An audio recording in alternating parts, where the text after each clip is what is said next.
दोस्तों, आज की कहानी है बहू तुम खुद तो माँ नहीं बन सकती और ऊपर से मेरी बेटी के बच्चे पर नजर रखती हो। दोस्तों, कहानी शुरू करने से पहले अगर आपने हमारे चैनल को अभी तक सब्सक्राइब नहीं किया हो तो कर लीजिए ताकि आपके पास पहुंच सके हर नया वीडियो। आज बहुत दिनों बाद घर में खुशी की लहर दौड़ पड़ी थी।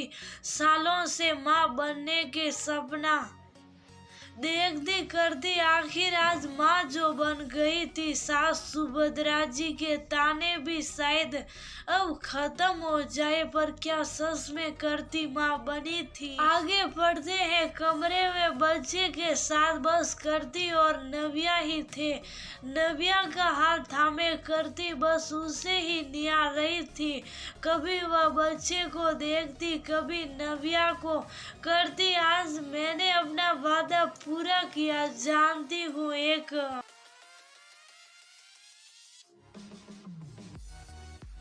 माँ के लिए ये निर्णय लेना बहुत कठिन होता है, पर अपनी जिगरी दोस्त और रिश्ते में भाभी के लिए ये त्याग करना जरा भी कठिन नहीं लगा।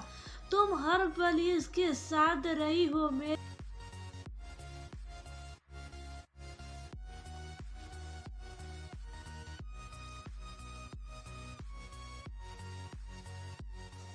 कोई कह सकता है क्या इसकी माँ तुम नहीं हो? 9 महीने बस मैंने इसे शीशा है कर दी, पर असली माँ तो तुम हो इसकी।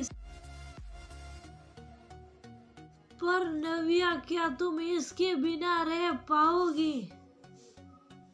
मेरा क्या है, खुद को सालों से समझा ही रही कि मैं अब माँ नहीं बन सकती और आगे भी समझा लूंगी। करती बच्चे को कांपते हाथों से पकड़ते हुए बोली, नहीं बन सकती हो माँ तो तुम उसी दिन बन गई थी जब तुमने अपने बच्चे की फिक्र छोड़ नव्या के बच्चे के लिए उसे बसाने कूद पड़ी थी। शादी तो तुम अपने बच्चे की फिक्र करती, पर तुम्हें नव्या की फिक्र हुई और उस हादसे ने तुम्हें उसी दिन माँ बना दिया था। पर मैं ही कभी इस बात को समझ नहीं पा रही थी। जब समझ आया तो नव्या के फैसले में सबसे ज्यादा साथ मैंने ही दिया। सुभद्रा जी ने करती की गोद में बच्चे को देख करती के सिर पर प्यार से हाथ फेरते हुए कहा, माँ क्या सच में आप खुश हैं? ये हम दोनों की अपनी जनी संतान नहीं है क्या? आप इसे अपने घर का चिराग मान सकेगी? करती बच्चे को लाड़ से निहारते हुए पूछी, हाँ बहू, ये तेरी और वैभव की अपनी संतान है। नव्या का इस पर कोई अधिकार नहीं होगा।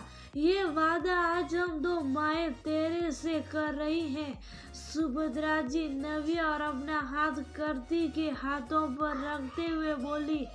करती खुशी से बच्चे को सूंघने लगी। सासू माँ, बस अब आपके साथ की जरूरत हमेशा रहेगी। इसे मेरा बच्चा बनाकर रखने में बहू तुम मुन्ने को लेकर अपने कमरे में जाओ, मैं थोड़ी देर में आती हूँ। सुभद्रा जी ने कहा। करती के जाते ही नव्या ने माँ से कहा, माँ आज मैं करती के उस कर्ज से खुद को मुक्त कर पाई। मैंने ठीक किया ना माँ? हाँ मेरी बच्ची, अब मेरे बेटा बहू भी बच्चे का सुख पा सकेंगे। मैंने भी ना जाने कितना कुछ सुनाया करती को, पर उसने कभी पलट कर कुछ ना कहा। उस दिन जब तुम दोनों उस हादसे की बात कर रही थी तब मेरी समझ में आया करती ने मेरी ही बच्ची के लिए अपने बच्चे की कुर्बानी दे दी। सुभद्रा जी ने कहा। नव्या माँ का हाथ पकड़े पकड़े ही सोच में डूब गई।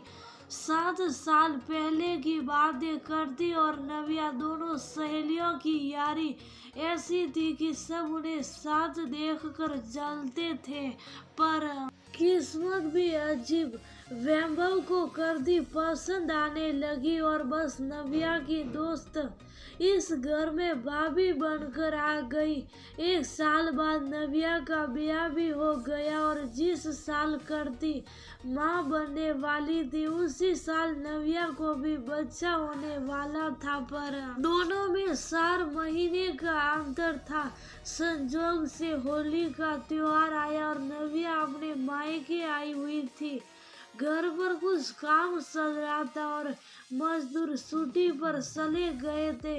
काम अधूरा ही पड़ा था। नव्या उधर जाकर देखने की जिद कर रही थी पर करती उसे बार बार मना कर रही थी। उधर उबर खाबर होगा, कहीं पैर इधर उधर हुआ तो मुसीबत ना हो जाए। पर नव्या की जिद पर करती नव्या को उधर ले जाकर सब दिखाकर बता ही रही थी कि अचानक नव्या का पैर फर्श पर गिरे, पानी पर पड़ा और वो फिसलती।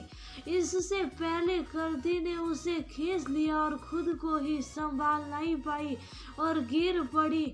औधे मुंह गिर कर करा उठी थी। जल्दी से सब अस्पताल लेकर गए पर करती ने अपना बच्चा खो दिया और उसका गर्भाशय भी बुरी तरह से रीतिग्रस्त हो गया था, जिसकी वजह से फिर मां बनना नामुमकिन था। करती का रो रो कर हाल बुरा था, उससे ज्यादा नव्या का। आज उसकी जिद की वजह से ये सब हो गया था। उधर जब थोड़ा होश आया तो करती ने नव्या के बारे में पूछा और उसे कमरे में बुलाया। नव्या, किसी से भी कभी ये मत कहना, तुम्हारी वजह से हम उधर गए थे और ये सब हो गया। शायद यही होने लिखा था। तुम दोनों ठीक हो ना। आंखों में आंसू भरे हुए थे पर दोस्त की फिक्र ज्यादा थी। नव्या ने वादे के मुताबिक किसी से कुछ नहीं कहा। उसने समय पर एक बेटी को जन्म दिया।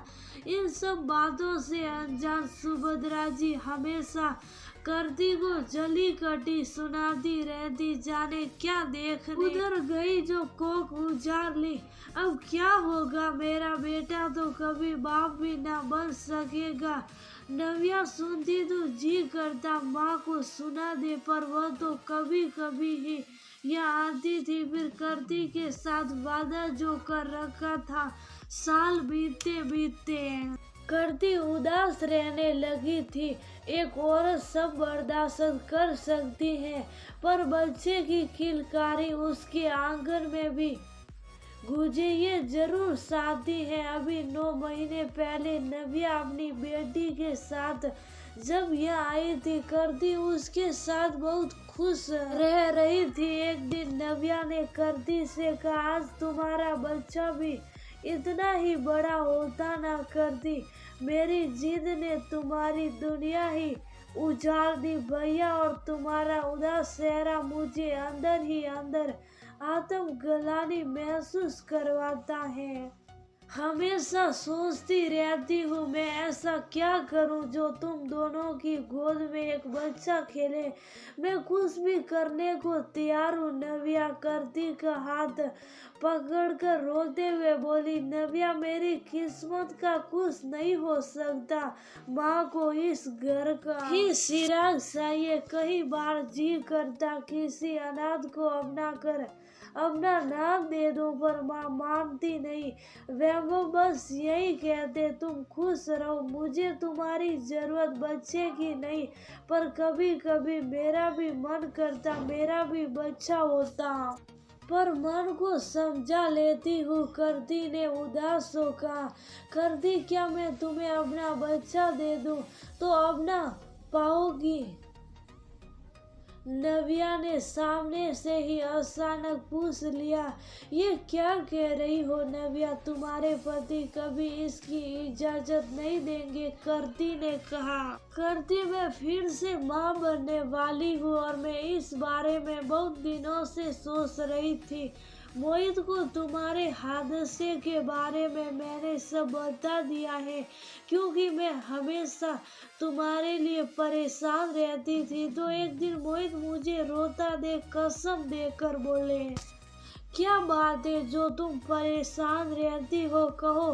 फिर मैं चुप नहीं रह सकी। मैंने उन्हें सब बता दिया है कि मेरी परवाह में तुम अपना नुकसान कर बैठी हो। कोई उपाय हो तो मैं उसकी मदद कर सकूं।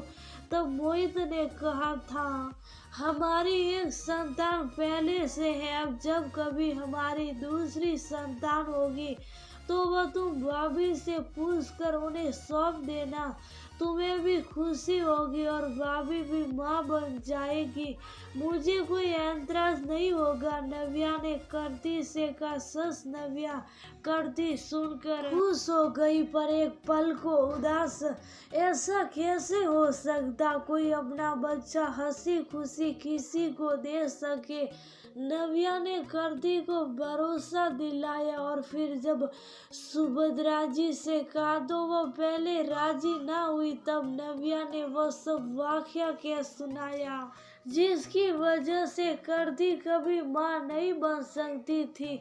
ये सब सुनकर सुभद्रा जी को बहुत आत्मग्लानि हुआ और उन्होंने नव्या की कोख में पल रहे बच्चे को अपने बेटे बहू के बच्चे के रूप में आशीर्वाद दे दिया। नव्या सोचती ही रह जाती, अगर सुभद्रा जी उसे आकर खाने के लिए ना उठाती। माँ मुन्ना क्या कर रहा है? नव्या ने पूछा। अपनी माँ के पास आराम से सो रहा है। सुभद्रा जी की बात सुन नव्या समझ गई, अब मुझे मुन्ने की चिंता करने के लिए उसकी माँ है। वह तो अब बच्चे की बुआ बनकर रहेगी हमेशा के लिए।